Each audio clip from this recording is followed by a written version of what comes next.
చాలా సంతోషం. ఎంవి శర్మ గారు, పిఎస్ మూర్తి గారు, దయచేసి మీ జ్యోతిర్వాణి వినిపించండి. శుభ సాయంకాలం. వినబడుతున్నదా? ఆడియో ఓకేనా? ఓకే అండి, బాగానే ఉంది, చెప్పండి. యువ సిద్ధాంతి గారు విజ్ఞానదాయకమైన ఆవేశపూరిత ప్రసంగం బ్రహ్మాండంగా ఈరోజు వేదికను అలరించింది. ముఖ్య విషయాలు ఆయన బాగానే చర్చించారు. సందేహాలు కూడా వివిధ కోణాలతో చెప్పడం జరిగింది. ఇక సరే, ఇక్కడ ఈరోజు చర్చ ముహూర్తము, సుముహూర్తము, ఇవన్నీ విషయాలలో సుముహూర్తం అంటే వివాహ లగ్నం అనుకోవచ్చు. ఏదైనా ఒక ముహూర్తాన్ని నిర్ణయించడంలో ప్రజ్ఞాపాఠవాలను ప్రదర్శించవలసినటువంటి సబ్జెక్ట్ ఇది. ఈ విషయం అంటే దీంట్లో ఒకటి,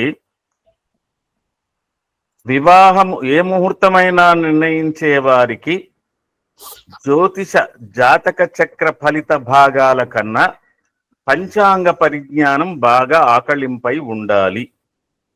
కనీసం డే టు డే పంచాంగం మీద ఒక పూర్తి ఒక అవగాహన, దాని మీద ఒక ఆధిపత్యం ఉండగలిగినప్పుడు ఆ సిద్ధాంత ప్రకరణలో కొంతవరకు ముహూర్తాలను నిర్ణయించడానికి సులువవుతుంది. నా ఉద్దేశంలో ముహూర్తం అనేది ఒక వ్యక్తికి ఇవ్వవలసినటువంటి ఒక గిఫ్ట్. పండితుడు ఆశీర్వచనంతో పాటు ఒక మంచి ముహూర్తాన్ని నిర్ణయించి ఇచ్చినటువంటి బ్రాహ్మలు ఒక జీవితం అనేది మారుతుందండి. ఎందుకంటే ప్రతి జాతకంలో, ప్రతి మనిషిలో, స్త్రీ జాతకంలో ఆ ఏ రాశిలో, ఏ లగ్నంలో, ఎప్పుడు పుట్టినా, ఏ టైంలో పుట్టినా అది ఒక యోగం అనుకుంటే, స్త్రీ జీవితంలో ఆమె పెద్ద మనిషి కావడం అనే దానికి కూడా ఒక ప్రత్యేకమైనటువంటి విధితో అదొక దానికో జన్మచక్రం లాగానే వేసుకొని చెప్పడంలో ఆమె జీవిత భాగంలో అది యొక్క ప్రభావం చూపిస్తుంది. పురుషుడికి సరే, బ్రాహ్మణ అయితే ఉపనయనం, మరో జన్మ అన్నారు. కానీ నేను అందరి విషయంలో ఏమంటున్నానంటే, అక్షరాభ్యాసం చేసే ముహూర్తం బ్రహ్మాండంగా ఉన్నట్టయితే వాడి జీవితంలో మరొక జీవితం వెలుగొందుతుంది, తొంగి చూస్తుంది. వాడి జాతక చక్రం ఎలా ఉన్నా కనీసం వాడు అక్షరాభ్యాసం చేసుకున్నటువంటి సమయ ప్రభావం కూడా ఆ వ్యక్తి జీవితం మీద పడుతుంది. అట్లాగే ఇద్దరి జీవితాలను కలిపేటువంటి ఏదైతే వివాహ ముహూర్తం ఉందో ఇది మరొక జీవిత దారిని చూపిస్తుంది. ఈ విధంగా ఒక జాతక చక్ర పరిశీలనలో ఎన్ని దశలు, ఎన్ని అంతర్దశలు, ఏ భావాలు ఎట్లా ఉన్నా ఈ ముహూర్తాలలో మనం సాంప్రదాయం ప్రకారంగా, హిందూ సాంప్రదాయ ప్రకారంగా మనం ఆచరించే విధానాలలో మనము కించిత్ జ్యోతిష పరిజ్ఞానంతో నిర్ణయించుకుంటున్నటువంటి ఈ ముహూర్తాలన్నీ కూడా మన జీవితంలో మరొక ట్రాక్, ఒక గుడ్ ట్రాక్ మనకి ఇవ్వడానికి అవకాశం ఉంది. కాబట్టి ఆ యొక్క ముహూర్త ప్రభావాలు వీడి జీవితంలో అనుభవించి తీరుతాడు. ఇది మనం కర్మ సిద్ధాంత ప్రకారంగా ఆలోచించినా, ఎట్లా ఆలోచించినా ఇది తథ్యము. అలాగే ఎవడన్నా ప్రార్థన చేస్తారో, ఏ ముహూర్తంలో చేస్తారు కానీ ఒకడు రోగంతో ఉంటాడు, వాడు ఆరోగ్యంతో ఉంటాడు. అన్నప్రాశన ముహూర్తం కరెక్టే. ఇట్లా చాలా ఉన్నాయి. అయితే నేను ఇక్కడ వివాహ ముహూర్తాల్లో నేటి ఆధునిక కాలంలో జరుగుతున్న దాని మీద అందరూ విరుచుకుపడ్డారు. నేను విరుచుకుపడి కూడా లాభం లేదు, మన ఆవేశాలేం పనిచేయవు. ఒక విషయం ఏం చెప్తున్నానంటే, ఈ ముహూర్తం అనేది ఎంత ధీశాలి, ఎంత ప్రజ్ఞావంతుడైనా, ఎంత జ్యోతిష పారంగతుడైనా ఇది బ్రాహ్మణోత్తములచే నిర్ణయించబడినటువంటి ముహూర్తము అని చెప్పబడుతున్నది. కాబట్టి ఇది కలెక్టివ్ గా ఈనాడు మనం 2 గంటల సమయాన్ని ఏ విధంగా వెచ్చించి ఇలాంటి చర్చను మనం పెట్టామో, ఒక ముహూర్తాన్ని నిశ్చయించేటప్పుడు 2 పండితులు కానీ, 4 కానీ అక్కడ అందరితో చర్చించి, it is a collective decision. అందుకే మనకు వివాహ లగ్న పత్రికలో కానీ వివాహాలు వేదమూర్తులకు బ్రాహ్మణోత్తములచే నిర్ణయించబడిన అన్నాడు. కేవలం ఏదో ఎంవి శర్మ గారితో నిర్ణయించింది అనగాని, సోమనాథ్ శర్మ గారితో నిర్ణయించిందని రాయరు. అంటే ఇక్కడ అర్థం ఏం చేసుకోవాలి, ఇక్కడ బహుముఖ ప్రజ్ఞాశాలులై ఒక ముహూర్తానుకున్నటువంటి గుణగణాలు, సుగుణాలు, దానిలో ఉన్నటువంటి లోతుపాతులన్నీ అర్థం చేసుకొని నిర్ణయించవలసినటువంటి శ్రద్ధ. ఈ కాలంలో మగపిల్లగాడికి ఆడపిల్ల దొరకడం ఎంత కష్టమో, ఆడపిల్లకు మగపిల్లాడు దొరకడం ఎంత కష్టం అవుతున్నదో, ఇద్దరు కలిసి ఒక ముహూర్తం దొరకడానికి కూడా అంత కష్టం అవుతున్నది. ఆ బాధ మేము పడుతున్నాం. ఏదో 2 నిమిషాల్లో చెప్పేది కాదు ఇది. ఒక ముహూర్తానికి ఎంతో మదన పడవలసినటువంటి పరిస్థితి ఉంది. ఎందుకంటే ఇంతకుముందు వక్తలు అన్నట్టుగా దోషాలు కానీ శుభ ఫలితాలు కానీ వాటిలో వీడి బాధ్యత కూడా కొంత ఉంటుంది. ఎందుకంటే వీడు గిఫ్ట్ ఇస్తున్నాడు కదా తన ప్రజ్ఞాపాఠ వాళ్ళతో, ఇది చేసుకొని అయినా ఇది బాగానే ఉంటుంది. అయితే మరి కాలామృతాలు చదివినా ఏ అమృతాలు చదివినా ఏది చేసినా దోషరహిత ముహూర్తం సాధ్యమా అనే మీమాంస కూడా లాజికల్గా వేస్తారు. ఏదైనా ఉన్నంతలో నలుగురు ఆలోచించి చెప్పినప్పుడు గుణ ఆధిక్యం ఉన్నటువంటిది దేశకాలమాన ప్రభావాలను అనుసరించి వాడి యొక్క ఇంటి సాంప్రదాయాలను అనుసరించి ఏదైనా ఉన్నాయి. దాంట్లో కొన్ని ముఖ్యమైన అంశాలు కొన్ని ఉన్నాయండి. ఇక్కడ మొత్తం పాండిత్యం అంతా ఒలకపోవాల్సిన అవసరం లేదు. సహజంగా కొన్ని కీ పాయింట్స్ వాటిని అధిగమించండి అని చెప్తున్నది. పండితులు ఎవరు చెప్తున్నా ఎవరికైనా, అయ్యా చూసి అలా ముహూర్తం పెట్టకయ్యా, అది ఇబ్బంది అవుతుంది అని చెప్తారు. అవి తప్పించగలిగినటువంటి అశుభ ఫలితాలు ఇచ్చేటువంటి పద్ధతులను తప్పించడానికి ప్రయత్నం చేయండి. ఎందుకంటే ఒక లిప్త కాలంలో ఎన్నో సుముహూర్తాలు దాటిపోతున్నాయి. మనం ఈ పక్కగా మనం వేసే కాలమానం ప్రకారంగా చేసే దానిలో కొంత సగటుగా ముహూర్తాలు నిర్ణయించడం అనేది. అందుకే దానికి పుష్కరాలు అన్నారు, శుభనవాంశాలు అన్నారు, శ్రేష్టాంశాలు అన్నారు, ఏదో ఉన్నంత వరకు. ఇప్పుడు మన సిద్ధాంత్ గారు చెప్పినట్టు 2024లో ముహూర్తాలు దొరికేది చాలా కష్టం ఉంది, 2025 ఎలా ఉంటుందో అన్న. నిజంగానే ఇప్పుడున్న గ్రహస్థితులను బట్టి చూస్తే ఏం పెట్టాలి, అందరూ ధను లగ్నంలో పెట్టి ఒక సప్తమ జామిత్ర శుద్ధి ఒకటి చూసింది, మిగతాడు ఎక్కడన్నా ఉండని ఏమన్నా కానీ వచ్చిన కల్లా పెట్టిండ్రు, చేసిండ్రు, తప్పిటట్లు లేవని కాలానుగుణంగా. ఎందుకంటే వీళ్ళ ప్రవృత్తులు అట్నే ఉన్నాయి, వాళ్ళకి దొరికే ముహూర్తాలు అట్నే ఉన్నాయి. ఒక మంచి ముహూర్తం దొరకాలంటే వాడి యోగంలో సంస్కారము, వాడి పూర్వజన్మ పుణ్యమో అని కూడా చెప్పడానికి అవకాశం ఉంది. ఒక చెప్పంగానే మంచి మాట ఎవడు వింటలేడు. వాడికి ఒక సమయం అనుభవం అయినాక అంటున్నాడు, నిజమేనయ్యా నువ్వు చెప్పిన మంచి మాట వినక నేను ఈ విధంగా వ్యాపారంలో దెబ్బతిన్నాను, సంసారంలో దెబ్బతిన్నాను అంటున్నాను. ఎప్పుడు వాడికి అనుభవం అయినాక మళ్ళీ అప్పుడు పునరభిపునడం, మళ్ళీ అంతులేని కథలాగా మళ్ళీ తిరుగుతూనే ఉంటుంది.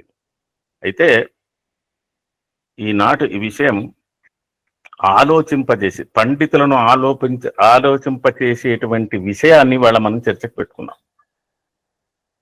మనం ఆలోచించి మనం మదించి ఒక మంచి ముహూర్తాన్ని నిర్ణయించి ఒకడికి ఇచ్చినప్పుడు మొట్టమొదలు ఆ యొక్క లగ్నం నిర్ణయించి ఇచ్చిన వాడికి ముహూర్తం నిర్ణయించి, అది ఏ ముహూర్తం అని కానీ, వివాహ ముహూర్తం కానీ ఏదైనా, వాడి మనసు తృప్తి పడాలి. ఇచ్చేవాడి మనసు మొదలు తృప్తి పడాలి.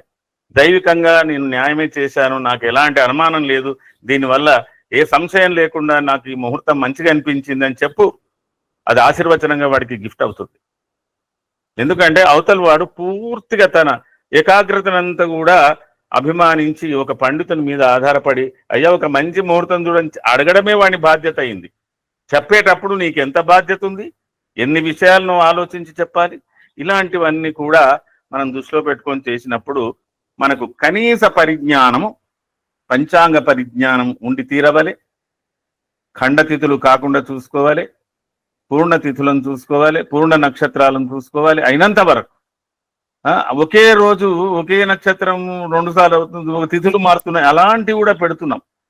పెట్టేటప్పుడు ఒక మాట, వాడి బలాబలాలకు, వాడి పరిస్థితికు, మన బలహీనతతో వాడికి లొంగినా, అయ్యా నాకు తెలిసినంత వరకు ఈ ముహూర్తం ఇట్లా ఉన్నది, మీ ఇష్టం, ఇది బలవంత ముహూర్తమే పెడుతున్నా అని చెప్పండి. కొంత పరిస్థితి అన్న అనుకూలించదు. ఆ తర్వాత వాడు మనం పెట్టే ముహూర్తాలకు సరిగ్గా అన్ని చేసుకుంటున్నాడా అనేది కాదు ఇక్కడ. అయినంత వరకు చెప్పడం వరకు ఒక నిర్ణయం చెప్పేస్తే వాడు ఎంతవరకు ఆచరిస్తున్నాడు, ఏమవుతున్నది, దానికి ఎన్ని అవాంతరాలు వస్తున్నాయి, బాజోడు రాకున్నా, పనోడు రాకున్నా, టూరిస్టోడు కెమెరామెన్ ఇవాళ రేపట ముహూర్తాలను పూర్తిగా చెడగొడుతున్నది ఎవడయా అంటే బ్రాహ్మణులు గారు, పంచాంగాలు ఆ వీడియోలు వచ్చి చెడగొడుతున్నాయి. అరే ఇక్కడ ముహూర్తానికి సమయం అయిపోయిందిరా అంటే వాడు మంచి దాంట్లో ఏమంటారు ఊరేగింపులో ఉంటాడు ఆ పిల్లవాడు. ఏం చేస్తాం? ఇవి కూడా అవుతున్నాయి ఇలాంటి దోషాలు. అయితే అది వాళ్ళ కర్మను బట్టి నడుస్తున్నాయి అనుకుందాం. ఇక రెండోది, వివాహ ముహూర్తంలో ఇంకొకటి ఆలోచించవలసింది ఉంది. ఈ వివాహ ముహూర్తము వేదిక మీద నలుగురితో కలిసి చేస్తున్నటువంటి ముహూర్తం ఇది. దీంట్లో మంచి సదస్యం జరుగుతున్నది, బ్రాహ్మణ ఆశీర్వచనం ఉంది, పెద్దల ఆశీర్వచనం ఉంది, ఉభయ కుటుంబాల యొక్క పెద్దల ఆశీర్వచనం ఉంటుంది. ఇవన్నీ వాడికి బ్రాహ్మణ ఆశీర్వచనమే కాకుండా, అరే మీ నాయనమ్మను తాతను వచ్చిందా వాడిని గౌరవించుకో, వాళ్ళకి నమస్కారం చేయి, వాళ్ళతోటి అక్షతలు వేయించుకో అని కూడా చెప్పాలి. వాడు ఫ్రెండ్స్కి ఇచ్చినంత విలువ వాడు పెద్ద మనుషులకు ఇవ్వడం లేదు. గడ్డం పెట్టుకొని వాడు చేసుకున్నాడు పెళ్లి, ఇప్పుడు గడ్డాలు పెట్టుకొని చేస్తున్నారు. ఆ గడ్డం ఉన్నదంటే వాడికి శని పట్టినట్టే లెక్క. ఇవన్నీ చెప్తున్నా.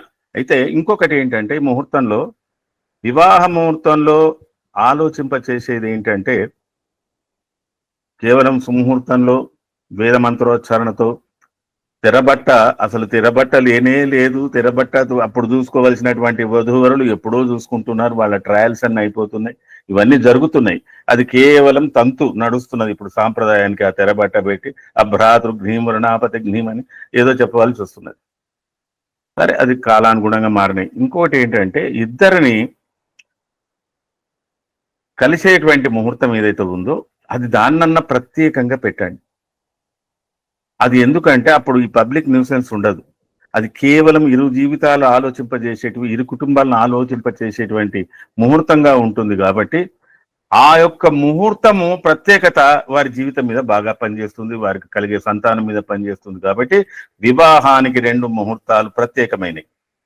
ఒకటి వేదిక మీద చేసే వివాహానికి ఒక ముహూర్తం అయితే, భార్యాభర్తలకు సంబంధించినటువంటి ప్రత్యేక ముహూర్తము, అది ఆధానం అనుకోండి, నిషేకం అనుకోండి, గర్భాధానం అనుకోండి, ఏదైనా అనుకోండి, దానికి సంబంధించిన ముహూర్తంలో కొద్దిగా ప్రత్యేకంగా ఆలోచించి వాటికి సంబంధించినటువంటి ముహూర్తాలలో కూడా ఇచ్చినట్టయితే అది బాగా పనిచేస్తుంది వాళ్ళకు. అది నా అభిప్రాయంలో. నేను ఇట్లా కొన్ని ప్రాక్టికల్స్ చూసినాను. అంటే వాళ్లకు దాన్ని బట్టి కూడా ఉంటుంది. జ్యోతిష్ శాస్త్రము ప్రతి విషయాన్ని చెప్పగలుగుతుందండి. మనకు అంతుపట్టడం లేదు, ఆ శాస్త్రం మనకు అర్థమవుతలేదు. కానీ జ్యోతిష్ శాస్త్రం ప్రతి కోణంలో, సీసీ కెమెరా అనుకోండి, సీసీ కెమెరాలో ఎలా రికార్డ్ అవుతున్నదో జ్యోతిష పరిజ్ఞానంలో ప్రతి విషయం అలా రికార్డ్ అవుతున్నదని తెలుసుకోవాలి. అలా చెప్పగలిగేటువంటి స్థాయి ఉన్నవాళ్ళు ఉన్నారని తెలుసుకోవాలి, చెప్పగలరు అని తెలుసుకోవాలి. మనం జ్యోతిష్ శాస్త్రాన్ని క్షుణ్ణంగా పరిశీలిస్తే ప్రతి అడుగు, ప్రతి మాట, ప్రతి విషయం అన్ని చెప్పగలుగుతారు. కానీ ఆ విధంగా నేర్చుకోవాలి. అయితే దీనికి ఒక విషయం ఏంటంటే, ఇక్కడ ఉన్నటువంటి సభ్యులైనా కానీ ఎవరైనా కానీ ప్రాథమికమైనటువంటి కొన్ని సూత్రాలు ఉన్నాయి. ఆ ప్రాథమిక సూత్రాలు ముహూర్తానికి మనం పాటించాలి. మిగతాదంతా నేను చెప్పినటువంటి అదంతా ఏదన్నా ఉండని, కానీ ప్రాథమిక సూత్రాలు ఏంటంటే, ఒక లగ్నం నిర్ణయించినప్పుడు మనకు చంద్రుని గురించి చెప్పారు, కుజుని గురించి చెప్తారు. కుజ సప్తమం, భృగు షట్కమం, చంద్ర అష్టమం, ఈ 3 సూత్రాలు ప్రాథమికంగా ఉన్నాయి. ఇంకా ఉన్నాయి దాంట్లో, కానీ ఈ 3 సూత్రాలు ప్రాథమికంగా ఉన్నాయి. ఏంటి? కుజుడు సప్తమంలో ఉండకూడదు, చంద్రుడు అష్టమంలో ఉండకూడదు, శుక్రుడు 6ఇంట ఉండకూడదు. ఇక కొంతమంది కొంతమంది వేదాంతులు అంటారు, శుభగ్రహాలు కేంద్రం అందుంటే గురుడు ఉన్నట్టయితే 1,00,000 దోషాలు హరిస్తాయి. ఇవన్నీ కేంద్రం అంటే కూడా మనం తెలుసుకోవాలి. లగ్నము సప్తమం కేంద్రమే, చతుర్థం దశమం కేంద్రమే. కానీ అతి ప్రమాదమైనది లగ్నము సప్తమం. ఈ లగ్న సప్తమాలలో ఎవరుండాలనో వాళ్ళనే ఉంచాలి. గురువు లగ్నంలో ఉన్నంత బలం కేంద్రంలో సప్తమంలో ఉంటే ఇవ్వడు, అది తెలుసుకోవాలి. కేంద్రం కదా, సప్తమంలో గురువు ఉన్నాడు కదా అని అనుకోకండి, తప్పది. చతుర్థంలో ఉన్నా పర్వాలేదు, దశమంలో ఉన్నా సరే. ఏ గ్రహమైనా అయినంత వరకు శుభ అశుభ గ్రహాలు చతుర్థ దశమాలను బలిష్టంగానే ఉంచుతున్నాయి, మంచి ఫలితాలనే ఇస్తున్నాయి. అది ఒకటి తెలుసుకోండి. లగ్నంలో ఉండవలసిన వాడు బుధ గురు శుక్రుడు నడవచ్చు, కానీ ఈ బుధ గురు శుక్రుడు సప్తమంలో ఉంటే ప్రమాదం ఉంది, తెలుసుకోవాలి. మరి చంద్రుడు లగ్నంలో పనికిరాడు, రవి లగ్నంలో పనికిరాడు, కుజుడు లగ్నంలో పనికిరాడు, శని రాహు కేతువులు లగ్నంలో పనికిరారు. సప్తమంలో కూడా శని రాహు కేతువులు పనికిరారు, కానీ శని అష్టమంలో పనికొస్తున్నాడు, రవి అష్టమంలో పనికొస్తున్నాడు. ఇలాంటివి కొన్ని ప్రాథమికమైనటువంటి ఇవి సూత్రాలు వివాహ ముహూర్తం నిర్ణయించడానికి కనీసం తెలుసవలసినటువంటి ఫలితాలు. మీకు ఇక్కడ ఒక ఉదాహరణ చెప్తున్నాను. లగ్నంలో చంద్రుడు ఉంటే ఏం చేస్తాడయ్యా? నాశం అన్నాడు. 6ఇంట చంద్రుడు. ఇక్కడ ఇంకొక విషయం చెప్తున్నాను. ఈ ముహూర్త ప్రభావాలు, ముహూర్త ఫలితాలు ఎవరికి కలుగుతాయి మొదలు అంటే స్త్రీకే. స్త్రీరాస్యాది ప్రయత్నేన పురుషరాస్యాది గణ్యతే అని మన జ్యోతిషం ఎందుకో ప్రతిదానికి లేడీస్ ఫస్ట్ అన్నది. వాళ్ళ నక్షత్రం నుంచే లెక్క పెట్టమన్నది, వాళ్ళ లగ్నం నుంచే జీతం. ఇది మన ప్రాథమిక సూత్రం. కాబట్టి మొట్టమొదలు ఈ దోషంలో ఉన్న ఫలితాలు స్త్రీ జీవితం, స్త్రీకి అంకితం అవుతున్నాయి, తర్వాత అందరికి వస్తున్నాయి అవి. కాబట్టి వధూవరులలో స్త్రీ యొక్క రక్షణ కోరేవాడు, ఆమెకు శుభాలు కలిగడానికి, సౌభాగ్యం కలగడానికి ఉన్నది ముహూర్తము, భర్త ఆయుష్. ఇక స్త్రీకి అనుకూలంగా ఉండాలంటే ఏమిటి, భర్త ఆయుష్కారకుడు ఉండాలని ఉద్దేశం ఇది. కాబట్టి చంద్రుడు లగ్నంలో నాశనాన్ని కలగజేస్తున్నాడు. ఆ లగ్నాత్తు 6వ భావంలో చంద్రుడు ఉన్నటువంటి శస్త్రాత్మరణం అన్నాడు. దాని జీవిత కాలంలో ఆ శస్త్రముల చేత ఏదో ఇబ్బంది అవుతుంది, వాళ్ళు రేపటి సిజేరియనే అవుతున్నాయి అనుకోండి, అవి మంచివో నాశనం తెలియలేదు. తర్వాత 7వ చంద్రుడు సోమవారం పెళ్లి అన్నారు. ఇక్కడ చిరకాల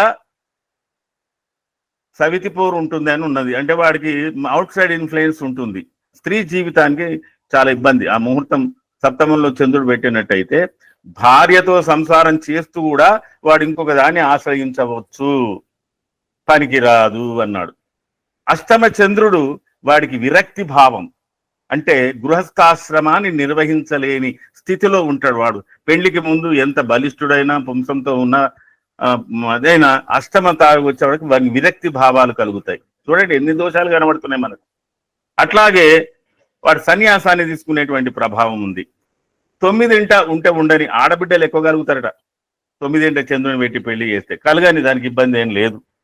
అట్లాగే మనకు 12ంట చంద్రుడు ఉన్నట్టయితే షష్ఠ, అష్టమ, 12 పర్వాలేదయా, సేవకావృత్తి అంటే బాగా శ్రమ పడుతుంది, అంటే విశ్రాంతి లేని జీవితం, కుటుంబంలో అలసిపోయి పనులు చేసి అలసిపోయి వెట్టి చాకిరని చేస్తారు చూడండి కొంతమంది, సేవావృత్తి ఉండవచ్చు. అట్లా కొన్ని వేరే ఫలితాలు ఉన్నా ఇంత ఘోరమైన ఫలితాలు రాకుండా ఉండడానికి చంద్రుని బాగా జాగ్రత్తగా ఆ లగ్నంలో పెట్టి చూసుకోవాలి. పోతే రవి వల్ల వచ్చేది ఏమిటి, రవి లగ్నంలో ఉంటే మరణం సంప్రాప్తం అవుతుంది తొందరగానే. అలాగే 2వ ఇంట అయినంత వరకు కూడా తప్పించడానికి ప్రయత్నం చేయాలి. 2వ ఇంట రవి దారిద్ర్యాన్ని ఇచ్చే అవకాశాలు ఉన్నాయి. ఇక 3వ ఇంట ఈ రవి ఉన్నట్టయితే, అది 4వ ఇంట లగ్నాత్తు 4వ భావంలో రవి ఉన్నట్టయితే ఉభయ కుల నాశనం అని చెప్పాడు. అంటే 2 కుటుంబాలకు ఇబ్బంది కలుగుతుంది అని ఒక భావం. అవి మనకు తెలుస్తాయి కాబట్టి ఆ పెట్టేటప్పుడు అయినంత వరకు సరే లగ్నంలో 4ంట రవి ఉన్నా కానీ వీని కంపెన్సేషన్ చేసేవాడు ఇంకెవడైనా ఎక్కడైనా ఉన్నాడా, వాడు మంచి పాలతో ఉన్నాడా, అది కూడా చూసుకోవాలి. అట్లా ఒకటి. తర్వాత 5ంట రవితో ఉన్నటువంటి వాడికి డిసీజెస్ చిల్డ్రన్స్ కలిగే అవకాశం, అంటే అవిటి కానీ అట్లా కానీ ఇట్లా కానీ పుట్టే అవకాశాలు ఉంటాయి కాబట్టి అది ప్రమాదకరంగానే ఉంది. తర్వాత 7ంట అయినంత వరకు పతికి హాని. 7ంట 7వ రవి వరునికి హాని చేస్తున్నది కాబట్టి 7మంలో రవి పెట్టకూడదు, ఉండకూడదు. అందుకే జామిత్ర శుద్ధి, అష్టమ శుద్ధి అన్నారు. జామిత్రం శుద్ధి అన్నిటికీ చెప్పారు, ఎవరిని పెట్టకుండా. అక్కడ గురువద్దు, బుధవద్దు, శుక్రుడు ఎవడొద్దు అన్నారు. కానీ కొన్ని పరిస్థితులలో కొంతమంది పనికొస్తారు అనుకుంటే కానీ ఎవడు పనికిరాడు. అష్టమంలో పనికొస్తారు కొంతమంది, కానీ 7ంట ఎవడు ఉండొద్దు. లగ్నంలో ఈ 3 గ్రహాలు ఉంటే పర్వాలేదు, బుధ గురు శుక్రుడు ఉంటే పర్వాలేదు. అట్లాగే 8ంట రవి ఉండొచ్చండి. ఎందుకంటే పతికి దీర్ఘాయుష్మాన్, ఆయుష్ పెంచుతున్నాడు. 8ంట రవి పనికొస్తాడు, 8ంట శని పనికొస్తాడు, 8ంట రాహు పనికొస్తాడు, 8ంట కేతు పనికొస్తాడు. కానీ వీళ్ళు 7మంలో పనికిరారు. ఇవి కొన్ని మనకు తెలియవలసినటువంటి. 10ంట రవి కొంతవరకు పర్వాలేదు, బెటర్. హృద్రోగం, వానికి హార్ట్ సంబంధమైన డిసీజెస్ వధువు గాని వరుణుకు గాని వచ్చే అవకాశం ఉంది. అట్లాగే 12ంట కూడా రవి ఉన్నట్టయితే ఎవరికో ఒకరు లాంగ్ టైం డిసీజెస్ అటాక్ అయ్యే అవకాశాలు ఉన్నాయి. చూడండి ఎంత ప్రమాదాలు ఉన్నాయి. మరి ఎప్పుడు దొరకాలి, ఎట్లా దొరకాలి అంటే దీనికి వీటిని కంపన్సేట్ చేసే గ్రహాలు ఇంకెక్కడన్నా ఉండగలుగుతాయి. 9 కదా మనకున్నాయి. ఈ చెస్ గేమ్ లాగా చూసుకోవాలి అవన్నీ. సరే, ఇక కుజుడు 4, 7, 8 లగ్నము 4, 7, 8 ఆయన పూర్ణ దృష్టి ఉంది కదా. ఈ 4గిట్లో ఆయన ఉండకూడదు, ఆయన లగ్నంలో ఉండకూడదు. 2ంట అయితే శోకమే. భ్రాతృవైరం అన్నాడు. కుజుడు 4ంట ఉన్నట్టయితే దానికి అన్నదమ్ములు ఉన్నా ఆ వధువుకు అన్నదమ్ములు ఉన్నా దాని బాగోగులు చూసుకోరు అని ఉన్నది. సరే ఉంటే ఉండని అనుకొని ఈ కాలానికి మనం ముందుకు జరిగినా కానీ ఎవరి సంసారం వాడిని అనుకున్నా కానీ అదేంది. తర్వాత 7 కుజుడుంటే మరణం, 8 కుజుడుంటే ఉభయలకు హాని. ఈ రవి ఎట్లా చేస్తాడో ఆయన అట్లే చేస్తాడు. కాబట్టి 8, 7, 4, 1 కుజుడు పనికిరాడు అని మనం ఇది ఖచ్చితంగా ఈ నిర్ణయం అందరూ తెలుసుకోవాల్సిన విషయం ఒక ముహూర్తానికి బలం కలగాలంటే. ఆ తర్వాత ఇక బుధుడు, ఇక ఈయనకి ఎన్నెన్నో పేర్లు ఉన్నాయి. ఇక ఆయన ఎట్లా ఉన్నా కూడా ఏంటంటే 7 బుధుడే కదా, శుభగ్రహమే కదా, ఉచ్చలో ఉన్నాడు కదా, స్వక్షేత్రములో ఉన్నాడు కదా అని మనం వేదాంతాలు సిద్ధాంతాలు ఇక్కడ పెట్టుకున్నట్టయితే, ధను లగ్నం పెట్టుకుందాం అనుకో, సప్తమంలో బుధుడు తనింట్లో తానున్నాడు కదా అని జ్యోతిషం ఇక్కడ అప్లై చేయకూడదు ముహూర్తానికి. ఎందుకంటే సప్తమంలో బుధుడు ఉన్నట్టయితే గుడ్రాలు అవుతుంది, లేదా దానికి పిల్లలు కలగరు, వీళ్ళకు ఆలస్యంగా పిల్లలు కలిగే అవకాశం ఉంది. ఆ ప్రమాదం ఉంది ఇక్కడ.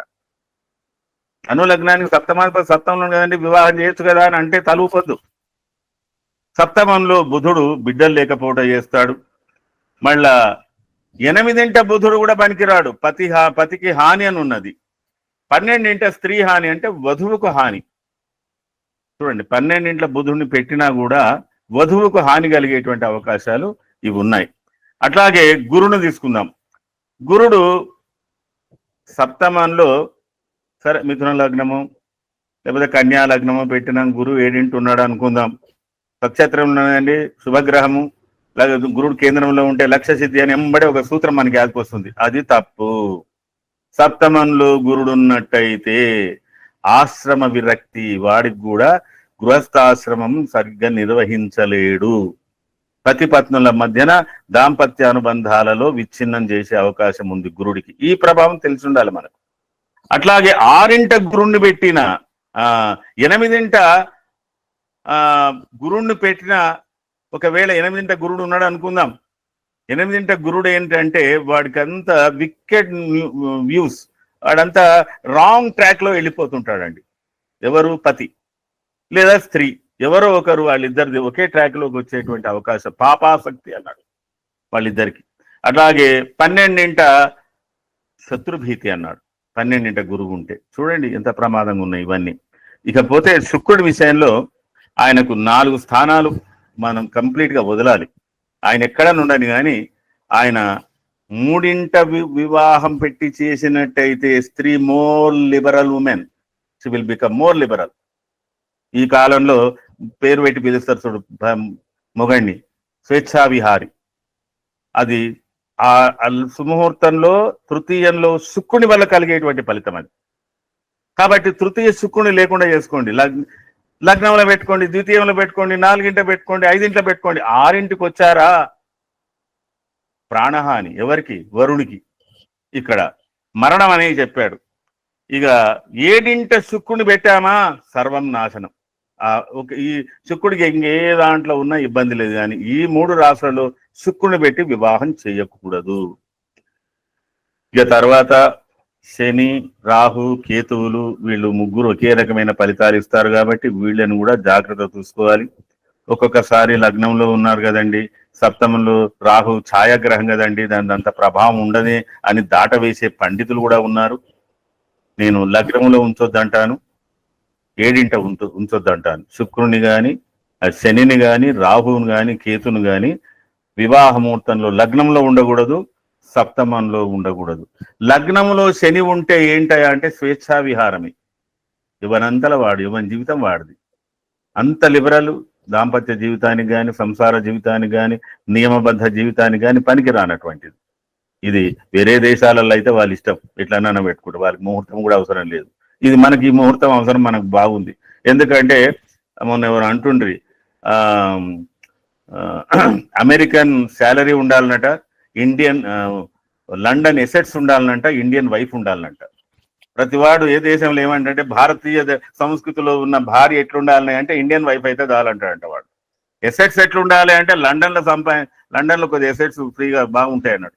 శాలరీలు ఎట్లుండాలి అంటే అమెరికాలో ఉన్నట్టు ఉండాలంట. ఇది మోడర్న్ మ్యాన్ వాని యొక్క వ్యూస్ అన్నమాట ఇవి. కాబట్టి మరి ఇక్కడ లగ్నంలో శనిను రాహును కేతును వెట్టును చేసినాం అనుకోండి, అది స్వేచ్ఛా విహారానికి వెళ్ళిపోతుంది, లేదా వాడైనా వెళ్ళిపోతాడు. ఇక రెండోది ఏంటంటే ఇక్కడ కొంచెం కుత్సితమైనటువంటి భావాలు, అంటే వాళ్ళలో దాపరికం. ఇక్కడ కుత్సితం అనే దాన్ని నేను ఎందుకు వాడుతున్నానంటే, ఇద్దరు ట్రాన్స్పరెంట్ గా ఉండరు. వైఫ్ అండ్ హస్బెండ్స్ ట్రాన్స్పరెంట్ గా ఉండరు. ద్వితీయ స్థానంలో రాహు కేతువులు శని పెట్టినట్టయితే. ఫోర్త్ లో ఉన్నారనుకోండి, దుశ్శీలత, బ్యాడ్ క్యారెక్టర్స్ ఎవరికైనా వచ్చే ఆపాదాలు ఉన్నాయి. ఫిఫ్త్ లో రోగం వచ్చే అవకాశం ఉంది. 7లో మరణం వచ్చే అవకాశం ఉంది. కానీ 8 శుభంగా ఉన్నారు వీళ్ళు. శనిని 8లో పెట్టండి, శనిని రాహువును 8కి వచ్చేటట్టు చూడండి, ఇబ్బంది ఏం లేదు, వాళ్ళ వల్ల బ్రైట్నెస్ ఉంది. అలాగే 9 పెడితే కొంతవరకు లైఫ్ బాగానే ఉంటుంది, కానీ అబోర్షనల్ ట్రెండ్, ఆ స్త్రీకి మృత సంతానం ఎక్కువ. శని 9 ఉంటున్నా, రాహు 9 ఉంటున్నా, కేతువు 9 ఉంటున్నా. ఇక 12 ఉంటే ఏంటంటే కొద్దిగా ఇన్క్యూరబుల్ డిసీజెస్ ఏమైనా ఉండవచ్చు. అది కొద్దిగా మిగతా దాంట్లో మిగతా ఇవి నేను చెప్పినవన్నీ మాత్రము 1, 2, 4, 5, 7, 8, 9, మళ్ళీ 11 పనికి వస్తుంది, 10 పనికి వస్తుంది. ఇట్లా కొన్ని ఉన్నాయి. 8 పనికి వస్తుంది. ఎక్కడైతే 8లో ఉండకూడని వాడినాడో వీళ్ళు ముగ్గురు అక్కడ పనికి వస్తారు. ఇట్లా కొద్దిగా మనకు ఈ ప్రాథమికంగా ఈ ప్రైమరీ నాలెడ్జ్ మనకు గ్రహం యొక్క స్థితిగతులను ప్రైమరీగా మనకు ఉన్నట్టయితే, అప్పుడు మిగతా అన్ని కూడా దుర్ముహూర్తాలు ఎప్పుడున్నాయి, వజ్రాలు ఎప్పుడున్నాయి, వారాలు ఎప్పుడున్నాయి, పంచకరహితమైందా, ఇవన్నీ చూసుకోవచ్చు. అప్పుడు అవన్నీ చూసుకొని ఆ వాంట్లో ఏమన్నా వెనక ముందు అయినా కానీ ఇవన్నీ కొద్దిగా గట్టిగా ఉన్నాయి కదా, ఇందులో అయినంత వరకు వీళ్ళకి దాంపత్య జీవితానికి ఇబ్బంది లేకుండా ఉన్నారు కదా అనేది మనకు మనసుకు కలిగితే పెట్టడం మంచిది. ఇక దైవ నిర్ణయం, ఎందుకంటే అనుభవం పరిహవం పరివాదం పరిక్షిపం ఎన్నున్నా శాకున మంత్రాలు చెప్పి వివాహం చేస్తున్నాం. అది పురాణోక్తంగా అయినా వేదోక్తంగా అయినా ఇవి గుర్తుపెట్టుకొని ఈ కనీసమైన ఫండమెంటల్స్ నాలెడ్జ్ ప్రతి ఆస్ట్రాలజర్కు ఉండవలసిందే. ఎవరైనా విద్యను అభ్యసించే వాళ్ళకు ఉంటే అప్పుడు ముహూర్తం యొక్క విశిష్టత ఏమిటి అనేది తెలుస్తుందండి.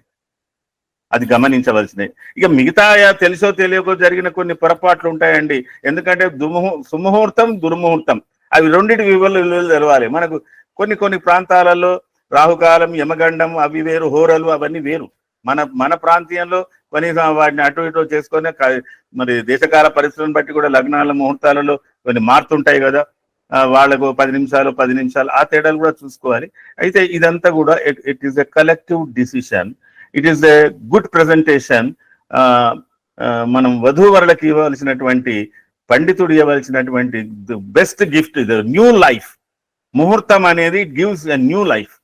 ఏ ముహూర్తమైనా సరేనండి, అది విద్యకు సంబంధించింది కావచ్చు, దేనికైనా, కేశకడానికి, ఏదైనా ఎన్ని ఉన్నాయో మనకు షోడశ సాంప్రదాయాలలో 15 కానీ మనం ఏది తీసుకున్నా ఒక బెస్ట్ ముహూర్తం సెలెక్టివ్ అనేది తనకెంత తెలిసినా అవతలి వాడితో చర్చించమని చెప్పింది శాస్త్రం. తనకు తెలిసిందే విజ్ఞత కాదు. అంటే అవతలి వాడితో చర్చించినప్పుడు ఏమవుతుందంటే దీంట్లో కొద్దిగా అసుగుణం అనేది బయటపడతాయి. ఇది ఇవాళ సబ్జెక్ట్ సంబంధించిన విషయం.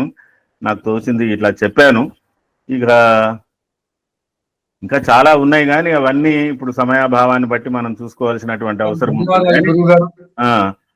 ప్రాథమికంగా మనకు ఉన్నటువంటి ముహూర్తం నేను ఒక్కొక్క దాంట్లో ఎక్కడెక్కడనో చూసి చదువుకున్నా. నేను బుక్ తయారు చేయలేదయ్యా. ఇది నాకు 10 ఏళ్ళు పట్టింది ఈ ఫలితాలను తీసుకొని పెట్టుకునే వరకు. ఓ దగ్గర రాసుకున్నా, ఆ శ్లోకాలు నాకు యాదకు వస్తలేవు. వీటికి అన్నిటికీ కొన్ని శ్లోకాలు ఉన్నాయి. ఇవి కాలామృతంలో దొరికినాయి, ముహూర్త దర్పణంలో దొరికినాయి, ముహూర్త దర్శనం అనే దాంట్లో దొరికినాయి, విజ్ఞాన సర్వస్వం, జ్యోతిషాన్ని ఎక్కడెక్కడో ఉన్నాయి, తీసుకొని పట్టుకున్న విషయాలు గారు. నమస్తే అండి. సరస్వతి స్వరూపమైన ఈ సభకి ముందుగా నమస్కారం. మనకి ముహూర్తం యొక్క ప్రాముఖ్యత గురించి ఫస్ట్ చెప్పాలి అంటే, మనము జన్మ జాతక చక్రాన్ని ఎలాగూ మార్చుకోలేము. అది మనం ఉన్నంతకాలం అదే జాతక చక్రం ఉంటుంది, గ్రహాలు అవే ప్రభావాన్ని చూపిస్తాయి. అయినప్పటికీ భగవంతుడు కొన్ని విషయాల్ని మన ఫ్రీ విల్కి వదిలిపెట్టాడు. అంటే మనం ఎంపిక చేసుకోవచ్చు. ఏ ముహూర్తంలో చూసుకున్నామో అంటారు. పామర జనం కూడా ఏ ముహూర్తంలో కలుసుకున్నామో, ఇవాళ పొద్దున్న లేచి ఏ ముహూర్తంలో లేచానో ఇలాంటి జరిగింది అంటారు. అంటే ముహూర్తానికి ఉన్న ప్రాముఖ్యత అలాంటిది అనమాట. అంటే అది మనం ఎంపిక చేసుకోవాలి. సమయంలో ఒక శుభ సమయాన్ని మనం ఎంపిక చేసుకోవాలి. ఎంపిక చేసుకునే ముందుగా వీళ్ళ జాతక చక్రాలు పరిశీలించి వీళ్ళకు అవసరమైతే మనం కౌన్సిలింగ్ ఇవ్వాలి. ఇదిగో ఇలా ఉంది, నీ కళత్రం వల్ల నీకు ఇలాంటి సమస్యలు వచ్చే అవకాశం ఉంది, వాదిస్తుంది అన్నిటికీ ఆవిడ. ఇదిగో ఆ అబ్బాయిది కొంచెం అధికారం, లగ్నంలో ఎక్కువ బిందువులో ఏదో ఉన్నాయనుకోండి, ఆ అబ్బాయికి కొద్దిగా యాటిట్యూడ్ ఎక్కువ, కాబట్టి నువ్వు ఈ విషయాల్లో సర్దుకుపోవాలి. చూడండి, మనము పెళ్లిళ్ళు చేసుకున్న రోజుల్లో పెళ్లి ఫోటోలు ఉండడమే మనకి గ్రేట్, కానీ ఇప్పుడు ప్రీ వెడ్డింగ్ షూట్లకు వెళ్తున్నారు. అంటే వాళ్ళు చూడండి అలాంటి ఆలోచనలో ముందుకెళ్లారు. సో అదే విధంగా ఇక్కడ కూడా మనం వాళ్ళ జాతక చక్రాల్ని అనుసరించి వాళ్ళకి కౌన్సిలింగ్ చేయాలి. ఇలా ఉంది కాబట్టి మీరు ఇలాంటి జాగ్రత్తలు తీసుకోండి. వాళ్ళకు వీలైతే కొద్దిగా వాళ్ళని కూడా చారిటీ వైపు, దాన ధర్మాల వైపు వాళ్ళని కూడా మళ్లించాలి. వాళ్ళు చాలా మంది చారిటీ చేయడానికి సిద్ధంగా ఉన్నారు ఇప్పటి యువతరం. సో వాళ్ళకు ఎలాంటివి చేయాలో మనం గైడెన్స్ ఇవ్వాలి, వాళ్ళకి కావాల్సింది. ఇక ముహూర్తాల విషయానికి వస్తే, గురువు వక్రించినప్పుడు అసలు ముహూర్తం పెట్టొచ్చా? అన్ని శుభ ఫలితాలను ఇచ్చేవాడు గురువే కదా. ఆ గురువు వక్రించి ఉన్నాడు, శుక్రుడు వక్రించిన, గురువు వక్రించిన ముహూర్తాలు పెడుతున్నాం. సో ఇంకా పోతే అది తప్పనిసరి పరిస్థితులు, నెలలు వీళ్ళు ఆగరు కాబట్టి ముహూర్తాలు చేస్తున్నారు. వాళ్ళు ఎంపిక చేసుకుని వస్తారు. అబ్బాయి అమెరికా నుంచి వచ్చాడు, డిసెంబర్ లో వచ్చాడు, నెల పట్టారండి ముహూర్తాలు లేవు అంటే, కాదు ముహూర్తం కావాలి, అది వీకెండ్ లో అయితే మంచిది, ఎందుకంటే వాళ్ళకు వెకేషన్ కలిసి వస్తుంది. సో అన్ని వాళ్ళే నిర్ణయించుకుని వస్తారు మన దగ్గరికి, ఏ ముహూర్తం వాళ్ళకి కావాలో వాళ్ళే నిర్ణయించుకుని వస్తారు. సో వాటిల్లో కాస్త ఉన్న దాంట్లో బెటర్మెంట్ ఇస్తాం మనం. అయితే పంచక రహితమైన ముహూర్తము మోస్ట్లీ మనకి దొరకదు. సో పంచక రహితమైన ముహూర్తం దొరకకపోతే ఏం చేయాలి? ఉదాహరణకి నేను అంటే మనకు దొరకదు అని చెప్పి పెద్ద పెద్ద ప్రమాదాలు ఉన్న ముహూర్తాలు అయితే పెట్టలేము. పంచక రహితాల్లో కూడా ఒక చోర పంచకాన్నో అగ్ని పంచకాన్నో ఎంచుకోవచ్చు. చోర పంచకం ఎంచుకుని దానికి పరిహారంగా మనమే కొంచెం కనబడేటట్లుగా ఒక 100 రూపాయల కట్టో, ఎంతో కొంత ఒక 1000 రూపాయలు 100 రూపాయలు అందరికి కనబడేటట్టు పందిరి దగ్గర ఎక్కడో పెడితే అది దొంగతనం అయిపోతుంది. ఎవరో ఒకళ్ళు తీసుకుంటారు కదా, డబ్బు ఊరికే కనబడుతూ ఉంటే ఎవరు ఊరుకోరు. సో తీసుకునే ప్రయత్నం చేస్తారు. అదే విధంగా అగ్ని పంచకం అనుకోండి, ఒక పట్టు వస్త్రాన్ని ఏదో ఒక 2 మీటర్లో 5 మీటర్లో కొని కొంచెం కాల్చి వేసేయడం. సో ఇలాంటి చిన్న చిన్న పరిహారాలన్నా చెప్పి చేసుకోవాలి. ఇంకా రోగ పంచకం, వృత్తి పంచకం అయితే మనం వెళ్ళకూడదు ఖచ్చితంగా. సో ఇలాంటి చిన్న చిన్న పరిహారాలు వాళ్ళకు చెప్పటం వల్ల, దాన ధర్మాలని వాళ్ళకి ప్రోత్సహించటం వల్ల, వాళ్ళకి గైడెన్స్ ఇవ్వటం వల్ల ముహూర్తానికి తప్పనిసరిగా బలం పెరుగుతుంది.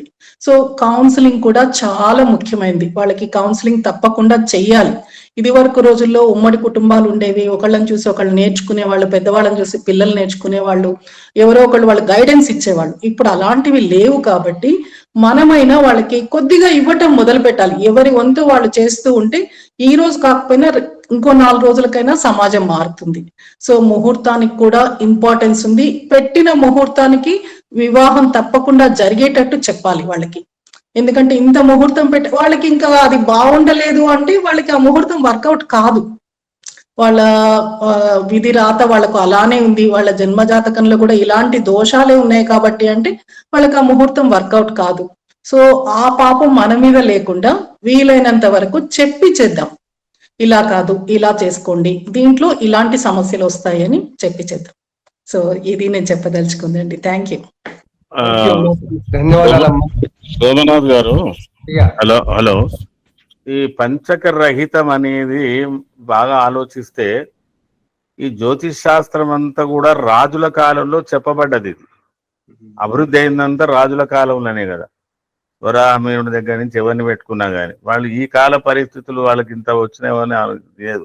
కానీ ఆనాటి సమాజానికి ఆ యొక్క రక్షణ, ఆ ముహూర్తాలకు రక్షణ కలగజేయాలనే ఉద్దేశంతో ఈ పంచక రహితం అనేది పెట్టడం జరిగింది. పేరు చూస్తే వింటే బాగుంది రాజపంచకం అని, కానీ రాజపంచకం కాకూడదని అన్నారు. ఇక్కడ ఎందుకు రాజపంచకం అంటే ఆ వివాహంలో ఆ కన్య రాజుల పాలు అయిపోతుందని, అంటే ఇతరుల పాలు అయిపోతుంది అనేది. సౌర పంచకం అనేది ఏంటంటే ఈ కాలంలో పెళ్లి ముహూర్తం అంతా నిర్ణయమై పిల్ల రాత్రి మాయమైపోయిందంట అని చెప్తారు చూడండి. ఆ వివాహానికి చేసుకోదు అది. తెల్లారి వరకు ఇంకో ఎంబడో పోతుంది. ఇట్లా అంటే నేను కొద్దిగా వరుసగా మాట్లాడుతున్నాను అనుకోకండి. ఈ అగ్ని అంటే ఈ యొక్క పంచకాల రహితము ఈనాటి కాల పరిస్థితులను బట్టి కూడా చూసుకొని అయినంత వరకు రోగ పంచకం కాకుండా చూసుకుంటే చాలు. ఇక మిగతా పంచకాలలో అయినా ఇప్పుడు ఆ పంచకాలం మనం అంటట్లేదని అనిపిస్తుంది. దాని విషయం ఏంటంటే నిజమే. అయితే అన్నింటిలో ఎందుకు స్త్రీనే టార్గెట్ చేస్తున్నారు? మరి పురుషుడికి ఏం లేదా? ఎందుకు లేదు, అది వాడిని బాధ అది పోతే వీడు వీడు పోవడం కదా, పికప్పుడు కదా, వాడే పోడతాడు ఇట్లా. అందుకే అగ్ని పంచకము, చోర పంచకము, రోగ పంచకము సంస్కరించుకోవడానికి ఆ ముహూర్తాన్ని సంస్కరించుకోవడానికి సంబంధించింది ఉంటుంది అని అర్థం.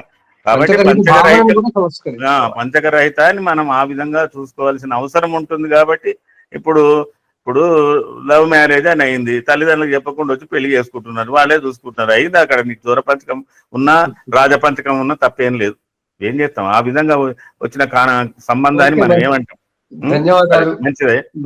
తర్వాత వివాహ నాకు అనిపిస్తుంది పెళ్లి చూపులదే ప్రత్యేకమైన ముహూర్తం. ఆయన నన్ను అడిగితే పిల్లగాడు ఇంటర్వ్యూ చూసుకొని మాట్లాడుకునే దానికి మంచి ముహూర్తం చూసి మాట్లాడితే అదే వాళ్ళ మీద ప్రభావం చూపిస్తుంది, ప్రభావం తగ్గిస్తుందేమో అవును అనిపిస్తుంది. చూద్దాం రండి. మంచి శుభం. ధన్యవాదాలు. చిన్న ప్రశ్న గురువు గారు.